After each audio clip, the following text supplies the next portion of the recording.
The time is now 6 o'clock, and we will now reconvene into open session, and we will be beginning with an invocation led by Ms. Graft.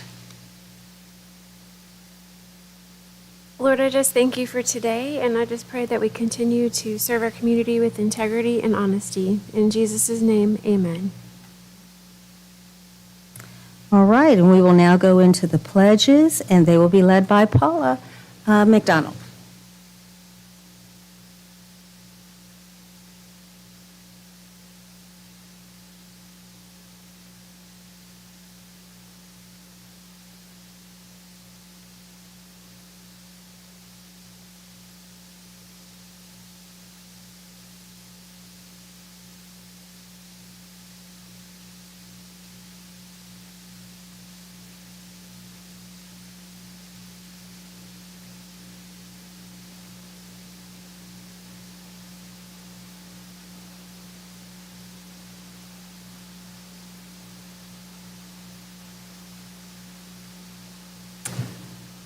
All right, I thank you all for being here this evening. We always enjoy having the public here to hear what's going on. And we are going to start now with one of my favorite parts, which is the academic spotlight. And first we have Mr. Jeremy Ross for the National Rural and Small Town Award.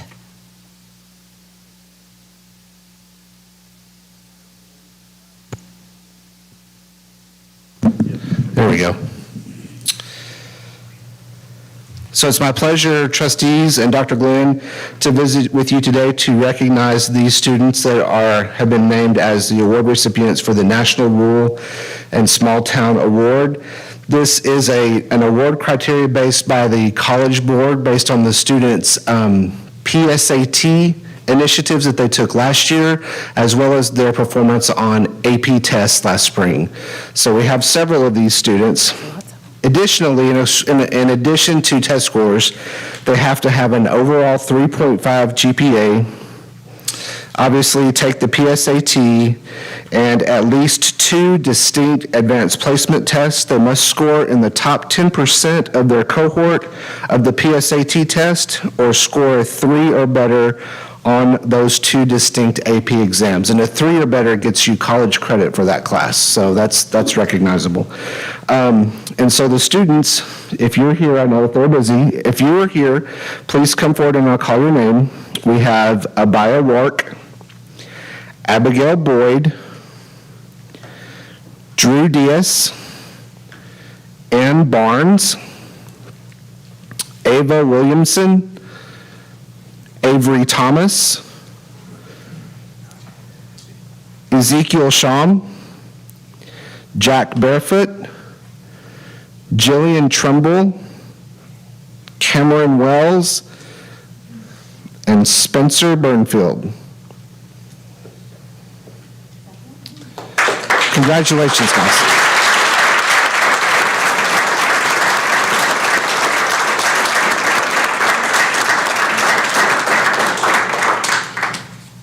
And while they're getting their picture taken, do we have any of the proud parents here tonight? If they could wave or stand up, please.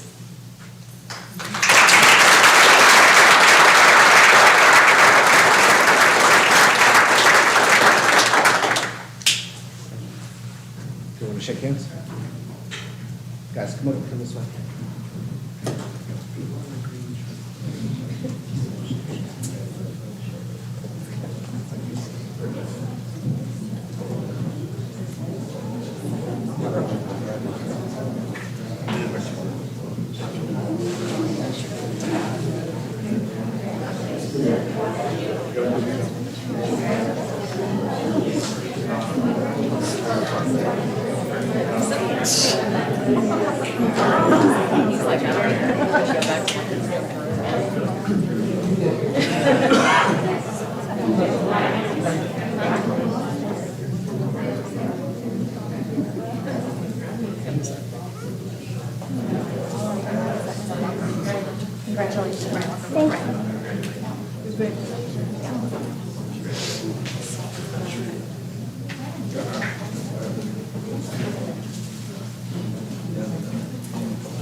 don't think we'd ever done that one before, Mr. Ross. Was that brand new award? It is new, yes, ma'am. Okay, thank you. Well, we now have Mr. Sam Houston, and he is going to present us with the Hood County News Freelance Writer. Good evening, ladies and gentlemen. I thought it was important to be here tonight. I want to introduce two outstanding young ladies to the board and to the community. Jillian Trimble, who's the daughter of Jason and Becky Trimble, and please stand up, and Emmy Vaughn, who is the daughter of Chad Vaughn and Wendy Vaughn, and I think both her parents are here tonight. They're both seniors at GISD, and both of these girls have gone to work at the Hood County News as freelance employees. Now, this is paid assignments. And Emmy's a photographer and Jillian is a writer. And you may have already seen some of Emmy's photos in the newspaper. And in fact, there are more going to be in there Saturday. And Jillian's first story is going to be in the newspaper on Saturday. And I wanted to introduce these two young ladies because I wanted to give my thanks to the GISD staff, the administration, their parents, and everybody that has had a part in the formulation of these two young women, because I promise you they have this enthusiasm and dedication, and their efforts are reflected in the product that they produce. You know, it's a great reflection on the job that GISD has done to have these two seniors able to come into an award-winning newspaper and play a very vital role. And I mean that seriously. Like I said, it's paid. This is a real deal. It's not some make-believe little internship so they can kill some time and put it on a resume. It's a serious project, and they're doing a great job. And I only hope my staff and myself can continue to foster these young women in their careers so they end up being the success that I know that they're destined for. And I just cannot give my sincere appreciation enough to the board, the staff, the faculty, and their parents for the great job they've done. And I thought you should recognize these two young women.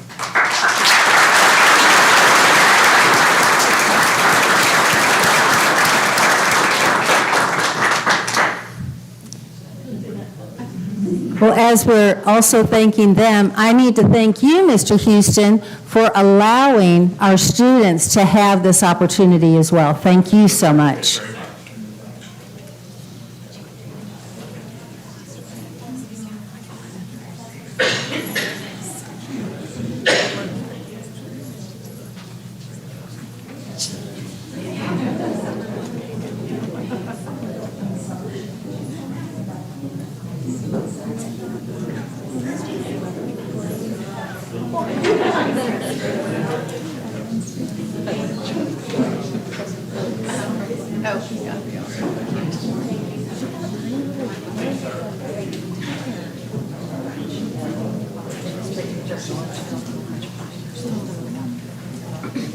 I truly do appreciate the businesses in town and the community members in town that really do help us to allow our students to reach their full potential. And it's the community as a whole that makes these children the best that they can be. And thank you, parents, as well.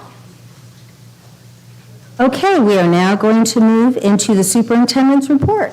Dr. Glenn. Thank you, Madam President. A few things to report on. First, a couple of shout-outs. I do want to recognize our curriculum department led by Stacy Brown, and also our high school counselors, especially Karen Harrington. They have, using a federal grant, they were able to work out getting the PSAT funded for all of our economically disadvantaged students in grades 9 and 10 this year. So that's exciting as we begin pushing out college readiness for those kids. Also, a brag from the Region 11 Service Center. They have chosen Bacchus Elementary to conduct interviews and training modules for reading academies, which will be shared statewide. And they were actually going to use all elementaries in GISD, but I think just for filming purposes, they consolidated it down to Bacchus, and certainly proud that our teachers are going to be recognized across the state for that training module. Also, this is Constitution Week, and I've already seen some of our elementary principals and middle school principals sharing things that are happening across our district as it relates to the U.S. Constitution in our curriculum, so thank you for that. I'm also excited that in just about every campus plan, I noted that we are now striving to have all of our campuses 100% Purple Star campuses. And for those of you who don't know what that means, I didn't either, and it's an award that TEA put out in 2020, which recognizes Texas campuses that go above and beyond to meet the needs of military students and their families. And so I think that's certainly a great thing we're striving for. Trustees, our enrollment is now just barely under 8,000. If you count Little Bucks, we're actually over 8,000. But what jumped out to me is we are now at 56% economically disadvantaged. And so our number of students who live below the poverty line continues to climb in this county. We are continuing to focus on attendance. That is a new initiative that we're pushing this year as we look at funding and how we are funded as a Texas public school district. A 1% gain in attendance is the equivalent of about $500,000. So if we look at ways that we can generate revenue, we know that our attendance rate has been low when compared to other districts our size and our area, and so we feel like that we can easily improve that in the neighborhood of 3 to 4% this year, which could generate $1.5 to $2 million in additional funding. Speaking of funding, Emmett and his staff are preparing for audit season, and so we hope to have the financial audit presented to you guys at the latest, I guess, December. The auditors will be here, but they're going to begin actually setting up this month. And from there, just want to congratulate Mr. Ross and his staff. Appreciate everything that went into homecoming weekend. We know that is a huge event. Seemed like it's definitely the largest crowd that I've ever seen at a football game, and just thought it was very well done, even with some of the hiccups that we encountered. And then 2 reminders to the Board of Trustees. One, Wednesday, we will have breakfast with the board at GMS at 7:45 a.m. And then also, President of GEF, Stacy Mitchell, would like me to remind everyone that 50 Fellows is October 15th this year. And for those of you who don't know, that is our education foundation, and they have raised for the district over an 9-year period, $730,000 that they put into grants for our teachers. Pretty amazing. And her goal, And so Stacy has pushed out a goal for the foundation to be at $1 million in giving to Granbury ISD by next year. And with her leadership, we know that's definitely attainable. So, Madam President, that's what I have for you tonight. Thank you, Dr. Glenn. Okay, from there we are going to go into our open forum, public comments. We have 2 agenda item public comments, so they will be 5 minutes apiece. And the first one tonight will be Ms. Monica Brown.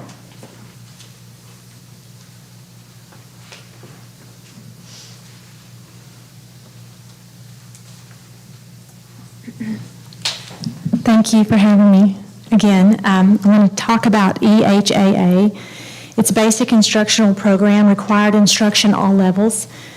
I've spoken with quite a few teachers and upper-level GISD staff who didn't know what EHAA is, which I fully understand because there's a magnitude of data you guys have to go through. So I just wanted to, something I discovered in studying about what GISD is all about, and it's not just GISD. If you go to Granbury Independent School District online, you go to school board and you go to policy, you can look up any policy, EHAA, EFB, EFA. EFB is the one that lets you know about library materials. EFA lets you know about general instruction materials. So this EHA tells you, and if you go to Keller ISD, you'll find the same thing. So I was surprised, but it says the required curriculum, of course, is English language, arts, and reading, mathematics, science, social studies that consist of Texas, United States, and world history, government, geography, economics, with an emphasis on the free enterprise system and its benefits. Then it goes on and talks about languages other than English. It talks about health, physical health, mental health, suicide prevention, physical education, fine arts, career and technical education, technology applications, and number 7 says religious literature, including the Hebrew scriptures, the Old Testament, and the New Testament, and its impact on history and literature. I mean, we all know that it's one of the most famous books in all the world. That's right here, EHAA. I'll be glad to give you a copy. And then it goes on to financial literacy. And then it goes on to digital citizenship, positive character traits, etc. It's under the topic of required curriculum. A district that offers kindergarten through grade 12 shall offer a foundation curriculum that includes all of these items. Okay? And then it goes on to character. It talks about Common Core that you can't teach it, which I know we're all aware of that. It also talks about sex education. It goes out about the SHAC, School Health Advisory Council. It's excellent. I mean, it's an excellent idea. Everything here, it's a goal. It's a great goal. It says your content of your human sexuality instruction should present abstinence as the preferred choice of behavior for unmarried persons of school age. It should devote more attention to abstinence than to any other behavior. Emphasize that abstinence is the only method that is 100% effective in preventing pregnancy, sexually transmitted diseases, infection with HIV or AIDS, and the emotional trauma associated with adolescent sexual activity. It goes on, and I just want people to know what EHAA is, because it is the policy of the district, and it's actually throughout the state of Texas. And so it does boggle your mind if you find the library has books that promote non-abstinence. Is my timer going? Okay. Are we okay still? You continue going. We're having issues with it. That's okay, and I don't want to go long. I have somewhere I need to be. So, and then the EFB, it has to do with the library material. So I'm going to need help. I've asked for it. I know it's coming. What does a citizen do that kind of got drawn into this process to challenge 2 books that have been put back in the library by the district? I need to understand, and the community needs to understand the logic of why. Both of them are sexually explicit books and they're fiction, so I don't understand. But I know it's coming. I'm getting an answer soon. And then I don't know if people consider him the man who started all this book review, but Matt Krause is going to be in town next week on September 27th. He'll be speaking at Brazos Covenant Ministries, 1950 Acton Highway. Doors open at 6 and meeting starts at 6:30. He'll be speaking on the books that are in our school libraries. It's a national issue. It's not just Granbury. So I just want you to know that is going on. And I really don't have any more. That's all I wanted to say tonight, and just kind of go over what EHAA is. You can find it on the Granbury Independent School District website under School Board, under Policy. You can print off a copy and study it and understand better what the policies are. Thank you. Thank you, Ms. Brown. And I do apologize about the timer. I'm sorry if that kind of took you off. It's okay. But you covered everything you needed to, so thank you very much. All right. Next up, we have Ms. Nancy Alana.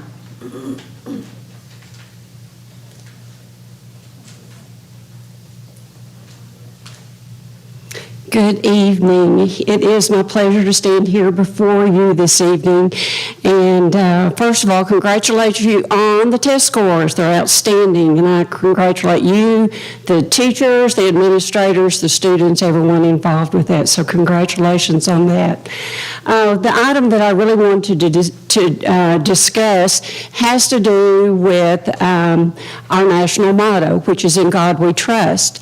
And I saw something that kind of prompted me to come tonight to remind everyone that over 20 years ago, our national motto, "In God We Trust," was placed into all of our schools and into all of our classrooms and all the offices. So this is not a new issue. It's not anything that we have rejected in the past or not even considered. It is something we proudly did over 20 years ago. My concern was that this has been brought up again by a political group, and I would caution the board about accepting donations from political organizations. I don't know if the attorneys have been consulted. I don't know how legal this is. It may be perfectly legal, but if I were sitting in your place, that would be something that I would want to know for sure, that before accepting donations from one political group, that I understand if I do it from one, I'm going to have to do it from the others as well. So I don't know how legal that is, but I did want to bring that forward as a concern of mine, and that's all I have. Thank you. Thank you, Ms. Alana. And at this point, that closes our public comments, and we'll move on to consider action items discussed in closed session. For that, we're going to consider staff recommendations. Thank you, Madam President. A very short personnel report in front of you tonight prepared by Mr. Jones. One highlight, I would like to recognize Kelly Pollock. Is Kelly with us tonight? She is not. Kelly is the new assistant principal at Emma Robertson, and she'll be taking Tabitha Bleeker's place, who did a great job for the district. But we know Kelly will do a great job, and we're excited to have another administrator grown from within. So the personnel report is in front of you. It will be our recommendation that you approve it as presented. Thank you, sir. Do I hear a motion? Madam President, I'll make the motion that we accept the personnel. I guess we have a single hire, transfer, and a couple of resignations as presented. Thank you, second. Mr. Jackson. And I'm sorry? I'm sorry, I will Okay. second. Dr. McDonald seconds. All those in favor, raise your hand. That was unanimous. Thank you. All right, we are now moving on to discussion and action. Consider consent agenda items. Are there any items that would like to be pulled out and discussed at this time? Madam President, I have, can you hear me in the back? Some gentleman pointed out last month that he couldn't hear me. Once again, I want to pull out the donations from the folks in this community for a pilot license scholarship for this wonderful program that we have where students in Granbury ISD in classroom settings can become actually certified pilots. It's pretty expensive licensing. And so First United Methodist Church donated $1,500 and Hood County Children's Charity donated $1,000 to help fund the pilot's license for one of our students. GMS, their children's charity lunch program, has received a donation from the Church of Christ for $400. The Junior Optimist received a donation from the Optimist in the amount of $360 to fund a freezer for their football fundraisers. GHS Robotics received a $500 donation from BWE, and for our school supplies, in supplies and money, Kroger donated $6,300 this year. That's a total of $10,060 this month that's been donated for various activities, and we want you to be sure and thank those folks when you see them. A reminder about donations. Board policy CDC states the board delegates to the superintendent the authority to accept unsolicited gifts on behalf of the district.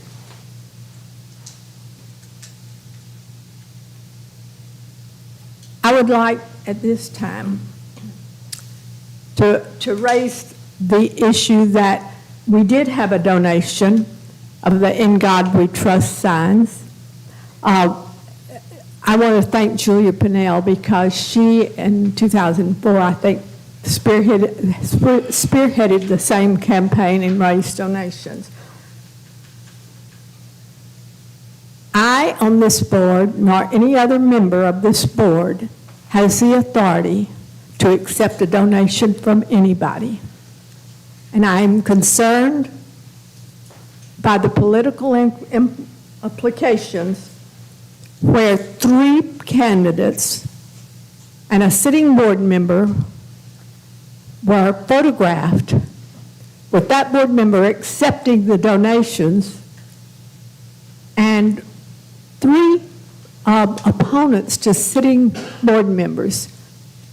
Sure makes it a challenge to work with a team of 8 when someone is actually sitting out there and accepting donations for folks that oppose sitting board members. Folks, I have a concern about that. We like your donations. I love your donations, but it shouldn't be political. And I thank Ms. Alana for pointing that out. Thank you, Madam President. Any other comments?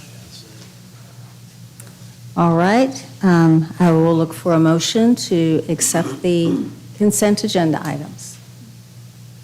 Madam President, I move that we accept the consent agenda items as presented. I second that motion. Thank you, Ms. Gore. Thank you, Dr. Harrington. All those in favor, please raise your hand.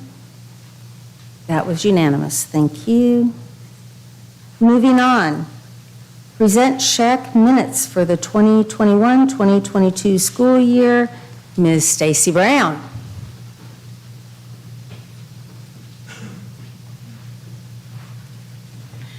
Good evening, everybody. Just wanted to present to you the SHAC minutes. Basically, we took all of the minutes that we took over the 4 meetings that we had during the year. I must present those to you. We've been very lucky. We have several board members that sit on our SHAC, several community members, parents, et cetera. And just as a summary, we focused in on the new rules and laws that were given to the SHAC committee. They changed in December of this year and had several requirements that were connected to them. We considered some specific outside agencies that presented information on some of our health teaks as part of an opt-in procedure that we will be having for our parents regarding any of the health teaks that are specifically geared towards any type of human sexuality whatsoever. Again, that is an opt-in option that is not shown without the parents specifically approving that their child attend those presentations. All those presentations are posted. You can go and you can see all of the presentations that were approved by the SHAC committee. They also had multiple parent nights for parents to be shown the presentations prior to you guys receiving them. And so that was kind of a big topic for us as far as the SHAC. We will continue that process again. Those organizations, specifically Child Advocacy Center, Brazos Pregnancy Center, Mission Granbury, who present at different levels of our school, they will be presenting their specific presenting their presentations. And parents will get the opportunity to come and view them as well. They are on the website, et cetera. All the videos from the SHAC meetings are posted. Those are now to be recorded. All of the minutes are posted on the website as well individually. And so do you have any questions about that information? Stacy, just on the minutes, I believe we had 2 trustees on the SHAC. In addition to Melanie Graff, we had Courtney Gore, and I noticed she wasn't on. There was one set of minutes, and I will tell you, I apologize. The minutes were taken by a conglomerate of people. We had some shifts in, some people came in and started taking minutes, and then they resigned, and then we got somebody else to come in, so I apologize. We will standardize those minutes so that we make sure that we add those. And Ms. Gore, if you will just let me know which dates that you were off of. I know I found you in a couple of spots, and I talked with, I think, Davis to make sure that you were added back in on the website. So I apologize for that. Okay. I wasn't really calling out a technicality. I was really making the point that we had 2 trustees that were very involved and integral to that process and approved of the presentation. So yes. Thank you. Yes.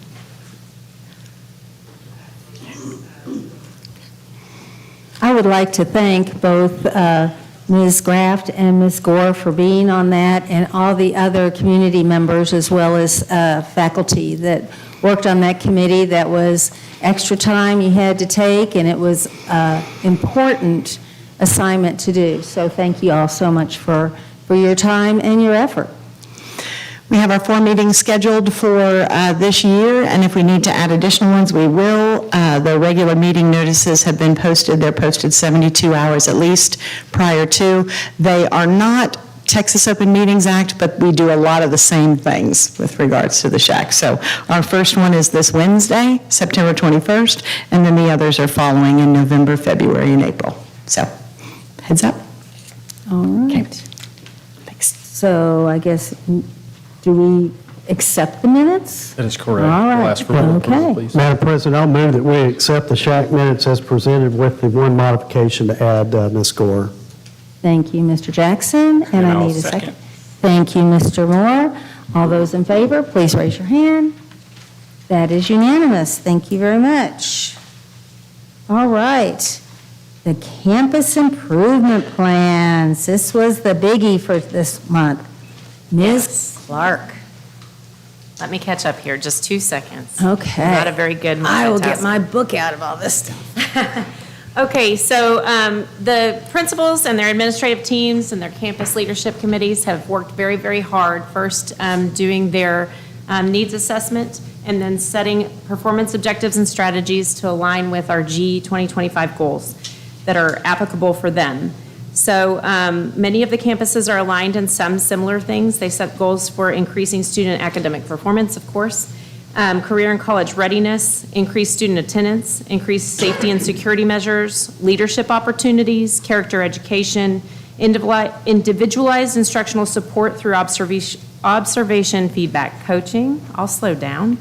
Continuing solid community partnerships and participation in GEF grant opportunities.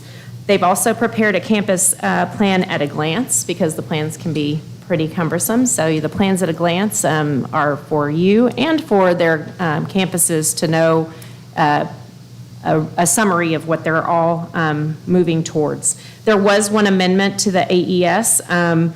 It was originally, we were having a partnership with not just Tarleton for the student interns, and that didn't get modified when we just went with Tarleton for the student interns. And that will be, that has been fixed online, not for yours, of course, but the updated one before we post them online will be indicating only the partnership with Tarleton.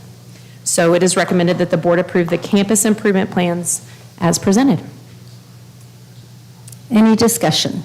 Tammy, I would just like to say, for any of you principals, this is a lot of work. We know how much work goes into this, so please thank all of your staff members who've spent countless hours on this. And one thing I know I'm going to look forward to next year is that we're not going to have any mention of COVID, right? We're not going to see that anymore, but you guys did a great job. They were easy to read. And I specifically really was impressed with the transparency you guys presented to us as far as what your needs are and what you're doing to address those needs and how we can help you. So thank you, and please, please tell your staff thank you. They did a great, great job. And for those who are out there that haven't been involved in this, this is a 470-page document that we're looking at, that it covers all the campuses.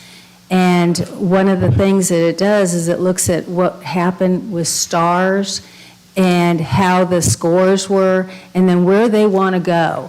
And Tammy, I'd like you to take a few minutes and explain, you know, if you were at 60 and you decide the next year you're doing 64, why did you pick 64 and not 62 or 67? Yes, so a lot of the times when we're setting our campus goals with the principals, they will be looking at not only what happened last year with STAR, but also what happened with the rising third grade class, the rising fourth grade class, and their data from the previous year to set realistic goals. So if you had a really strong fourth grade class and this third grade class that is coming up struggles a little bit more, it might not be appropriate to goal them based off of the outgoing fourth graders' numbers. And so we sit down with the principals and me and Dr. Glenn and Jimmy Dawson, and we have the good conversation about what's realistic, but what is going to push everybody to continuously improve our performance and set some pretty rigorous goals for everybody so that we know where we're trying to head, which is always better. So. And also, it's based on more than just STARS. It's also, I noticed that there's character designations. How do you come up with those, and what are those, and how are they defined? So a lot of the different goals were set by G 2025. Those were board goals that will stay through 2025, and we align all of our problem statements and our needs surrounding those guiding principles and goals that the board set at that time for the direction that we were going. and trying to incrementally get there from when they were set to achieving them in 2025 until you guys come up with another set of goals. So the character ed, we try to have conversation with curriculum and instruction and our campus principals to decide on what program we're going to use to lean on and in order to teach those principles to our school. And there's safety things, there's community partnerships as goals that you guys set. Fiscal things, which is my friend Emmett, and then how the campus can work with that. And then, facilities, technology, all of the different areas. And so we have a district improvement plan that leans on those goals, and then each of our campuses try to figure out what their part in that is, and based on the needs assessment, what they need to be working on to improve their campus for the overall goals of the district, if that makes sense. Excellent. Any other questions or comments that anyone would like to make? Yeah, I just wanted to comment on here, when I was reading through these, seeing how involved our community is with our schools and those community partnerships and how vital they are to ensuring the success of our children in this school district, and how we all thrive. We're all better for it. Like the partnership that Bacchus had with Bruce Place. And another one, and kudos to Paula for helping encourage this one, the Forward Training Center and the STARS Academy that we have, that partnership in helping those students succeed. Those community partnerships are vital to this district, and we're just so grateful that we have so much community support, and it shows. So thank you. Other comments? Confession is good for the soul, and I didn't get these until this morning, shortly after 8 o'clock. So for those of you that know what I do to your campus improvement plans every year, you are really glad, I'm sure. Having said that, I did scan them, and a couple of things I noticed you used preliminary data. I suspect you're going to go back and amend that since you have your permanent data. I liked what you're doing about the new district writing goals. Software program that you used in developing this. Look at how you're going to grade yourself or rate yourself with no progress or accomplished or continued or discontinued, whatever those are. I'm really concerned about funding source. Some of you listed teachers or programs that are funded by state comp, the SR program, the special ed, Title I, whatever. And as we're looking at some of those programs going away or the possibility of receiving less outside funding, principals, please look real closely and identify those dollars that might go away. And if it's a valuable program that helps our kids achieve, then look at how we can adjust what we're doing to keep being successful with our kids. So those are just off of the top of my head, 3 hours of dealing with these plans. And if I find something else, y'all know what I'll do. I'll call you. But thank you again for not only developing them, but for really using them, because it appears to me last year you did an outstanding job, and it appears to me that you fell right back into that good, outstanding job. But that's on a quick look. But thanks again. All right. Any other comments? All right. At this time, I ask for a motion. I move that we accept the campus improvement plans as presented. And I will second. Thank you, Dr. Harrington. Thank you, Dr. McDonald. All those in favor, please raise your hand. And that is unanimous. Congratulations, principals. All right. Believe it or not, we are moving on to reports. Mr. Whitefield, Annual Federal Programs Report. Thank you, Madam President. Board, in front of you, you do have our annual report on federal funds that we will be utilizing this year. Not including the T-class, the total of those grants and federal programs will be about $10.342 million.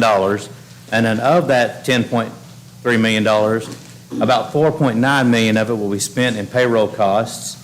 $732,000 of it will be in our contracted services, and $3.2 million will be used in supplies and materials. There are other operating costs of $185,000, and then capital outlay of $1.5 million, which includes the ESSER funding for the HVAC systems that are now in process. There will also be about $1.2 million of indirect costs that are charged to the federal grant and brought back into local funding. And then with the total grants, like I said, we're $10.342 million. Now that does include a school improvement grant that is not on your list because it came in later, but that's about a $43,000 grant. And then your T-class totals to about $1.639 million. And on that one, Decision 1 and Decision 9 were both declined. But that 1.6 does not include that funding amount. And that is your federal grants that we will be using this year. I really appreciated the way you gave the brief explanation of each one, so I understood exactly where the money was going. So thank you. That credit would have to go back to the federal program directors. Oh, yeah? They asked for Yes, that? ma'am. Okay. Well, they're smart people then. Any other comments? All right, then I will ask for a motion. Oh, we don't To need this one. report. Oh, that's right, we're on reports now, that's right. Okay, thank you. Yeah, you've already spent it, so we better go for that, huh? Okay, continue on, Mr. Whitefield, financial statements. Thank you again, Madam President. Board, in front of you have the financial statements for the year ending August 31st, 2022. It's the same financials that we looked at every month. There are an additional about $800,000 that are not in the expenditures here that will be expensed prior to the audit. There will be a few more accounts payable that we have to book back to August, but those will change a little bit. But the impact of the budget, revenue reflected is equal at 100.94% of the budgeted amount compared to 101.56% in 2021, and then 101.44% in 1920. And then expenditures to date represent 97.29% of the budget compared to 96.47% in 20 and 21, and 89.94% in 1920. And there will be, like I said, a few more entries made for the audit, so that number on your bottom line will change. Very good. So Emmett, how much of that's budget lapse in? How much can we expect to be able to bank? There's about a 3% lapse on expenditures in there. But if you said 800 hadn't been recognized yet, what's that, where's that put us, about 1.4, 1.3? I think preliminary estimates were lower than that. Yes, sir. But we'll be. What I'm asking is, what's going back into fund balance? What Fund can we balance. put in the savings account from this budget lapse? It would be really a guess at this point. I can say, based on our conversations, we're conservatively saying about $500,000. Yes, sir. But Okay. but it could be more. But we always this time of year try and keep it conservative, knowing that we'll let the auditors come in and shake loose the remaining funds. Okay. There are some GASB entries that they'll make. Yeah, thanks. And you received my email that for next year, I don't think we need the two comparisons. I think we could just do last year's and the current. Yes, ma'am. I think we're far enough past COVID now, we don't need to worry about that little blip that we were seeing. Yeah, where it could be beneficial, just looking at it, would be just as gas prices continue to fluctuate Yeah, up that's and true. down, and also food prices, we're still dealing with some variables there. So Well, 1 year, but I don't think we'll need to. I think right now, we feel like things are stabilizing, but if they don't, and we see a big spike in gas or something else, we can certainly always go back to the multi-year comparison. And just continue on, Mr. Whitefield. Yes, ma'am. Cash flow statements. Yes, ma'am. Board, in front of you do have the cash flow and investment statements. we are moving away from the long-term investments, and we've talked about that over the last few months. But we did receive about $71,000 in interest for the month of August, bringing our total for the total year about $219,502 in total interest for the year, which is significant compared to the first 6 months of the year. And what was our budgeted amount? Well, those are different funds, but in the budgeted amount, if you look back at the financials, the budgeted amount for the general operating fund was $100,000, and we ended up with $164,000 in interest. That's what I thought I read, but I wanted to be sure. Yes, ma'am, but the investment report is a multitude of funds. Yes. So there's more than just that on there. Thank you. Yes, ma'am. And probably the only good thing about the rising interest rates is we're starting to see a little more return on our investments. And that's the reason we moved into the short term, because those interest rates are higher at this point. Very good. And last but not least, report of categorical purchases between 50K and 100K. Yes, ma'am. The budget impact from the categorical expenditures are $180,110.79. That was with two different vendors, IXL Learning for a license renewal at $85,995, and then Heinemann Greenwood Publishing for F&P LEA grades K through 5 at $94,115.79. And that is your categorical expenditure reports and the last report on my list. Thank you, Mr. Whitefield. Ma'am. All right, at this time, we have finished everything in our agenda, so we are now going back into public comment to handle the non-agenda items. And the first one up will be, and let's see, I have,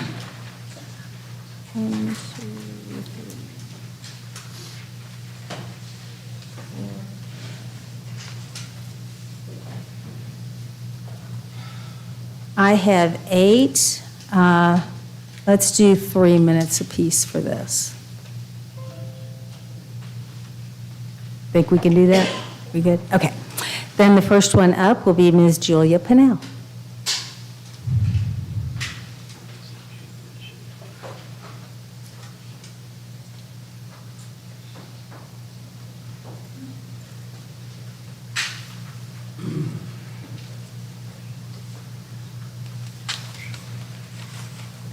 Thank you very much. Let me pull this down. I'm one of the sharp people. Can I do this? Sure I can. Superintendent Glenn, School Board Chair Townsend, members of the GISD Board sitting on the dais. My name is Julia Pennell. My husband Bob and I have been active members of this community since we moved here in 1993. I'm here tonight to voice my concern over information I read about a group collecting funds to place In God We Trust posters in GISD schools. Here is Granbury's true story. I know it's true because I lived it. In August of 2003, Governor Perry passed House Bill number 219, which stated that the approved In God We Trust posters may be placed in public schools. The key word there was may. I sought out the correct way to do this, as I wanted to be a part of keeping the word God in front of our students and to encourage learning about our national motto. Current school board member Barbara Harrington will remember this story. Here are the steps we were instructed to take. Go before the school board for approval. William Harris was then superintendent. They approved it totally. All funds had to be raised by outside sources. We did that. The posters were to be ordered from the suggested company from Governor Perry's office. The company was in Fort Worth. We did that. They were to be framed so that they could be considered a piece of furniture and not be left up to the decision of a teacher as to whether or not they would be used. It was an approved board decision. The money raised from the citizens in the community of 4 days was over $5,000. The appropriate posters were ordered. The more expensive permanent style frames were ordered, and as you can see, if you've seen them, and we have one, it's still good today. 16 people met in the gym. We framed and wrapped up each poster. Citizens bought hundreds of framed posters and delivered them to each school in their own trucks and vans. The number for each school was directed from the superintendent's office. Superintendent Harris sent a note to each principal of the board decision. The framed posters went up in each library foyer, classroom across the ISD. Nancy Alana, who I was pleased to hear tonight, a previous board member, was a principal when this happened and used it as a tool to teach the students about the motto and what it meant. I contacted Superintendent Glenn and was pleased to learn that the framed In God We Trust posters were still in conspicuous places on each campus, here in the administration building and also at the bus barn. In a call today to Austin, I was told that these same posters were still very appropriate to be used to fulfill the last mandate. I'm almost finished. May I finish? Go ahead. So my message tonight is to applaud the citizens of Granbury and GISD for being aggressive in their thinking over the years and to encourage any new funds raised to date for such a project go to the teachers. If you ask any teacher, they'll have a way they can spend that fund. So once again, GISD and the concerned citizens of Granbury led the way. Almost 20 years later, and the In God We Trust posters still remain up and still look good. Let's see, I have one. This is my personal one that I have over for our training center, but you can see the poster. And the ones in GISD are in brown wooden nice style frames. But they're still beautiful and they're still there 20 years later. Thank you. Thank you, Ms. Pennell.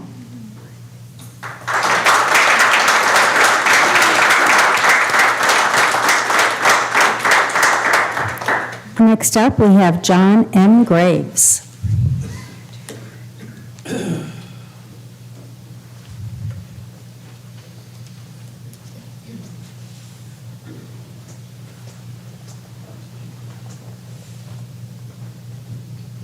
Make sure I get it all here. Good evening, I am John Graves. I've lived here since 1985, and yes, I do remember when all the posters went up throughout this district. In fact, I still have one at my house that was sent to me. But anyway, I would like to wish you all, based on the joys of all the banned books, this is National Banned Book Week. Also remind you that if you don't want your child to read the book, then don't let them. We are parents, do a parental role, but kids will still find it in other formats, even if you pull them out of all the libraries. They have their way of finding stuff that they want to read.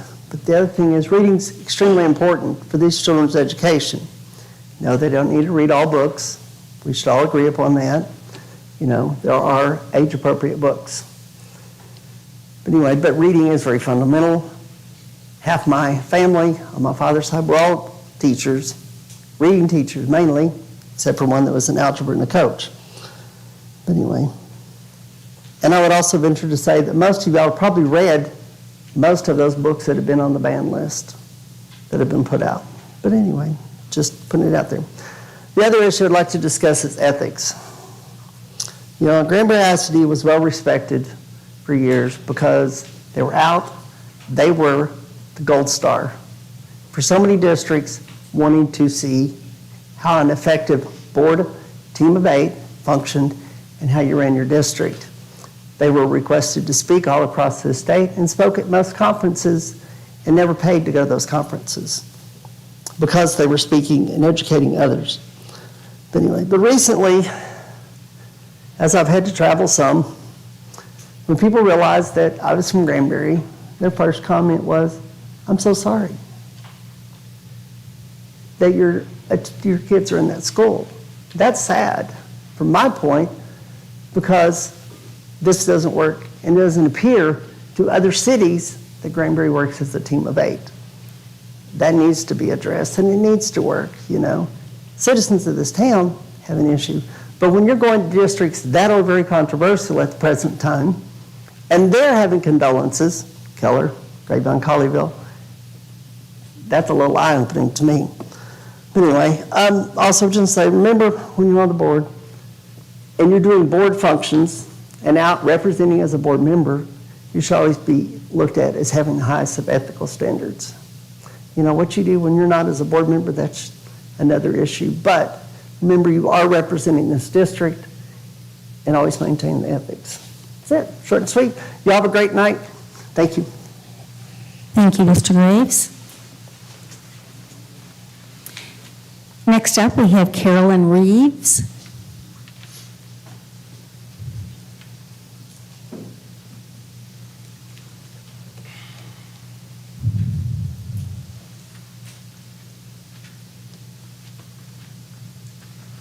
Thank you for letting me speak. My name is Carolyn Reeves, and I moved here a couple of years ago.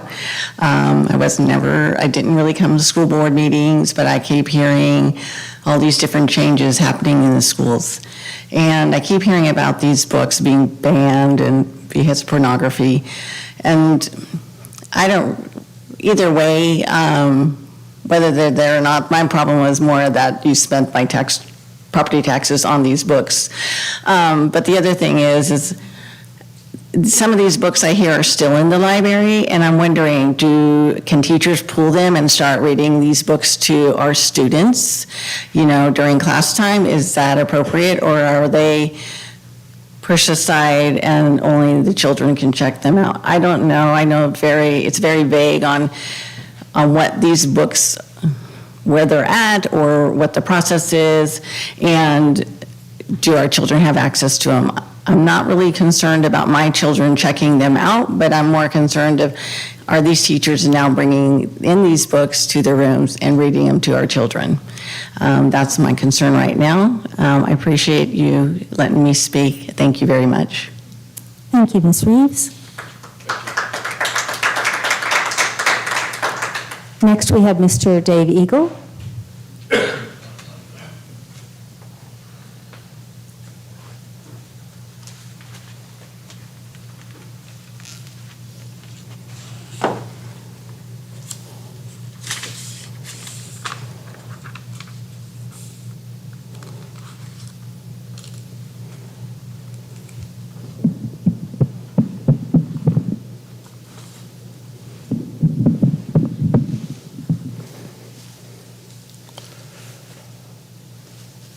We hold these truths to be self-evident, that all men are created equal, that they are endowed by their Creator with certain unalienable rights, that among these are life, liberty, and the pursuit of happiness, that to secure these rights, governments are instituted amongst men, deriving their just powers from the consent of the governed. Now that's in the Declaration of Independence, and our Constitution was signed 11 years later, or presented 11 years later, and the same people that wrote the Declaration of Independence were involved in writing the Constitution. And what that one sentence in the Declaration talks about where our rights come from. And our forefathers were under divine intervention, in my opinion, when they wrote these words, because they postulated that our rights come from God. And our rights presuppose any government. Our rights were already here. I say that because I've come across an idea that I've seen that really gives me cause for concern with school boards. And school boards across the state of Texas, it's not just this school board, it's public schools all over Texas, all over the country are going through some growing pains and some differences of opinion and some debate about books, many things. But there's a law firm that represents most of these school boards, and it's called the Galagos firm, Walsh Galagos, and they give a module in your continuing education and tell you that you are a trustee form of government. Now, I will tell you that is a fiction. There's no such thing. I even looked it up. And I've got to go through this quickly because I thought I was going to do 5. Y'all switch on me every time. But there's also a concept here called the team of 8. Now, what does the team of 8 mean? Well, volleyball has 6 players on the court. Baseball has 9 players on the court, but they're all playing for one goal and to win that game. That is not the way our elected officials should operate. Whose common goal is it with the team of 8? The superintendents, the president of the board, some lobbyist, some special interest, a former trustee, a current trustee? Let's think about that, because sometimes everybody doesn't agree. And we need to be able to disagree and talk about our disagreements. And to come up here and make the irony of somebody coming, a former school trustee coming up here and a current one saying, let's not get political, the irony of that is that was political. That was a political statement that was made. Everybody's political right now. So I'm making that comment because we've got an election coming up, and it's going to be an interesting November 8th. Thank you. Thank you, Mr. Eagle.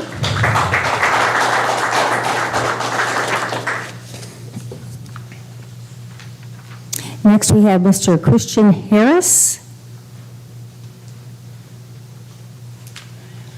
Good evening. Thank you for the opportunity to speak. My name is Christian Harris, owner of JCH Painting here in town. 62 years old. At age 47, I brought 4 of my daughters into this wonderful community, and they all went through the GISD school district.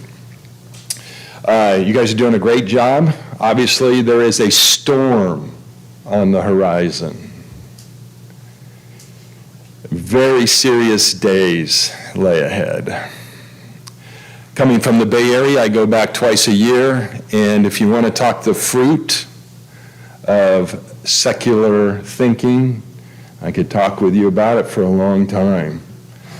But God took me off the couch. I'm not a Republican, I'm not a Democrat, I'm a Christian. Took me off the couch 5 years ago and put me onto the game, and so we've been doing some neat things here in town. We started a mission that meets at Brock's, and we've had a number of people saved, 7 baptisms, 3 weddings. It's really exciting. We're not a church yet. We'll see what happens. But as I was thinking on the landscape of what we have to look forward to in 25 years, if we knew what this community would be in 25 years, we would be packing this place out knowing what was on the horizon. I came up with 3 ideas. Just as I'm thinking outside of the box as I see the finish line from my own life. Number 1, start a mentoring deal. 8 of the top 10 Granbury contractors are born-again Christians. I am one. We would have much to offer your students that give them an alternative to develop a trade or a discipleship mentorship in a trade that would lead them in a path that would honor Christ. Every time the church, and I'm talking about the biblical church, appeared on the horizon of a secular state, the community improved. It did not disintegrate, it was advanced for men, women, children in the workplace. Don't believe the lies of people that come up here and just kind of spout what they think about what Christianity is. That's not Christ. So what we have here is an opportunity in my realm where I know 8 of the top 10 are born-again believers, and I know I've already begun talking to them about possibly passing the baton. Think about that. I'll be back. Secondly, it just seems like this open mic thing is a mic dump. Everybody can just spot. I mean, I heard last month that some guy said that God created homosexuality. And that's not a knock against that particular sin. Nobody with sin's going to enter the kingdom of God. But when somebody comes up here and says a foolish thing like that, and it's just allowed just to resonate through the corridors here, it makes sense that there should be some type of open forum or debate. I'd love to debate that guy. I'd love to be able to go toe-to-toe and have an open forum where we can discuss some of these things. That might be another solution. And finally, as I wrap up, I believe that maybe a chaplain for the school system might be appropriate. I think teachers, especially believing teachers that are unable to connect the dots between their field of study and God, are kind of being left out. And I think that they need to know not only the law, but the supremacy and majesty of Christ. And that might be a thing that would be encouraging for our own teachers. Thanks. Thank you, Mr. Harris.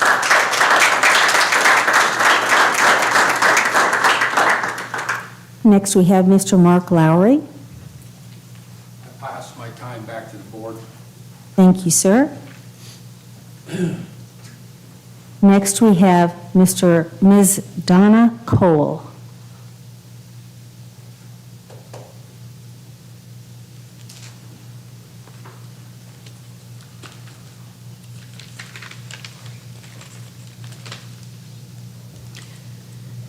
Just as I spoke last school board meeting, I have 22 years of prison and jail ministry, and I'm speaking about the books.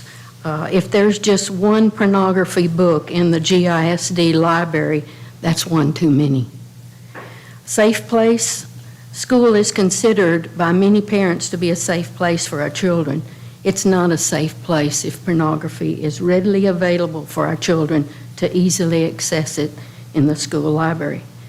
For 12 years of prison ministry and working with rehabilitation curriculum that is a victim-based curriculum, I've been aware of the resulting fallout of incarcerated individuals, and the statistics are rising. I took my stats from the TDCJ year-end statistical report, and there are 4 sections in it. The first section in the report is labeled violent, and it has 62.4% offenses on record. Homicide is 21%, robbery 24%, assault 25%. But the section that really does resonate with me and disturbs me quite a bit is the sexual assault against a child, which is molesting of a child or rape of a child, indecency with a child, forced to commit sexual acts, and violent sexual offense, and sometimes they end up in death. That section is 30%, which is nearly 1/2 of the total violent section of that report. Drugs is second, with 14.3%, whether it's delivery, possession, or manufacturing. These two make up 77% of the record. Dealing with rehabilitation curriculum, there is a question in there that we ask each one of the offenders. How did you get started in this path of crime? And it doesn't matter what the offense is, all of them have the same answer. At a young age, I was exposed to pornography. At a young age, I was exposed to drugs. At a young age, I was introduced to pedophilia. At a young age, I was raped. At a young age, I was a victim of aggravated assault. I pray you, the school board, see the clear correlation between exposure at a young age to the pornography and the results of fallout from pornography. We need the books removed from the GISD libraries, K through 12, back when you first were made aware of it. There is no educational value in these books. The books are in question. The books in question can and will do harm to our children. Do you care? Do you dare to do the right thing for your children, for our children? Thank you, Ms. Kerr.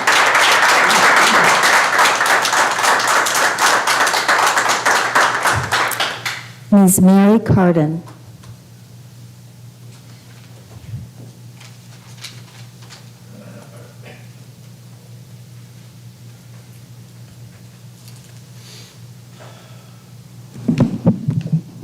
Thank you for hearing us. Boom. I'm here to also say to you I have 2 points about the pornography in your library, the school library. I want to say again, I am a pastor in this community. I live on Pinnacle Ridge Way, by the way. I'm a pastor in this community and have been for 25 years. I've ministered in this community for 40. I also have experienced with young people who have been unbelievably messed up by that material. I don't understand what is happening when I read that Texas teachers have as their keynote speakers this year in Austin 3 drag queens. I don't understand that. There's nothing educational about that. There's nothing about reading, writing, arithmetic. There's nothing about the basics in any of that. I'm here to say to you as a pastor, I can look back through the history of this nation and tell you that we would have had no abolition, no second great awakening, no civil rights movement had it not been for pastors. It was suggested to me recently that I stay inside my church.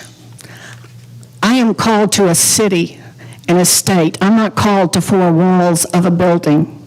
And biblically, no pastor should be. So I want to say to you that I will be here until the last pornographic book is out of this library, because those children are our future. That's our future. If, as a pastor, if I were to have a 19-year-old come into my office and tell me that in his or her family, a 13 or 14-year-old even, up to 16, was being exposed to pornography by someone older, I would have to report that legally, because it's considered sexual abuse. Why is it not sexual abuse in our school libraries? The second thing I want to ask you is, what can we do about this wall between us?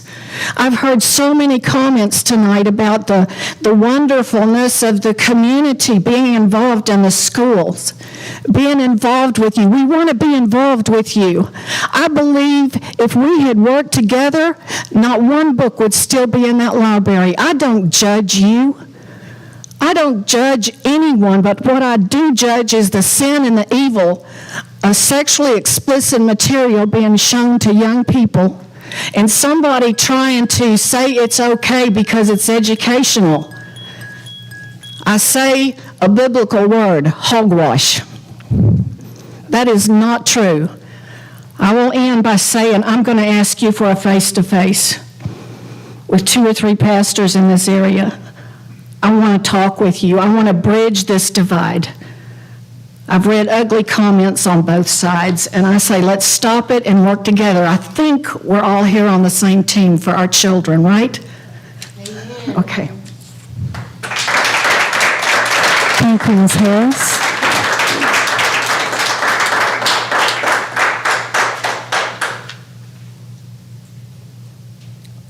Madam President, we have no other business tonight. All right. The time is now 7:12, and we are adjourned. Thank you, Board.